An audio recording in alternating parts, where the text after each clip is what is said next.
അങ്ങ് പറഞ്ഞ അങ്ങ് ധരിച്ച സമയത്ത് തന്നെയാണ് സാർ ഞാൻ അവസാനിപ്പിക്കുന്നതും പറയുന്നതും.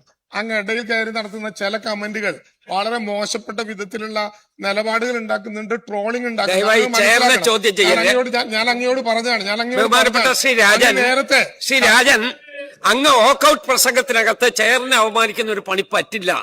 അങ്ങക്ക് അങ്ങയുടെ സബ്ജക്റ്റിൽ മാത്രമായി നിൽക്കാം. വോക്കൌട്ട് പ്രസംഗമാണെന്ന് ആലോചിച്ചോണം.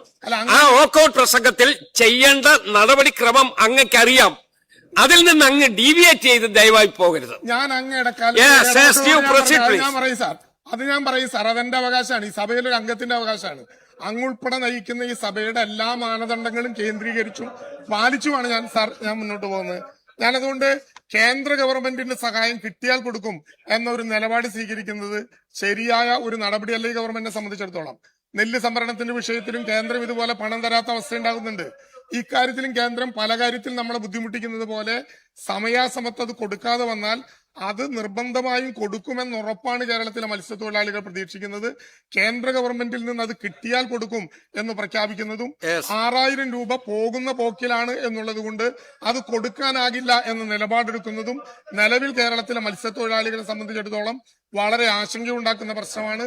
മത്സ്യത്തൊഴിലാളികളുടെ ആശങ്ക ഈ മറുപടിയിൽ അർഹമായ അളവിൽ പ്രതിസന്ധി അർഹമായ അളവിൽ തീർക്കാൻ കഴിയാത്ത ഒരു സാഹചര്യമാണ് ഇവിടെ മറുപടിയിലുണ്ട് എന്നുള്ളത് കൊണ്ട് സാർ, ഞാനും എന്റെ കക്ഷിയും ഈ നിലപാടിൽ പ്രതിഷേധിച്ചുകൊണ്ട് ഇറങ്ങിപ്പോവുക.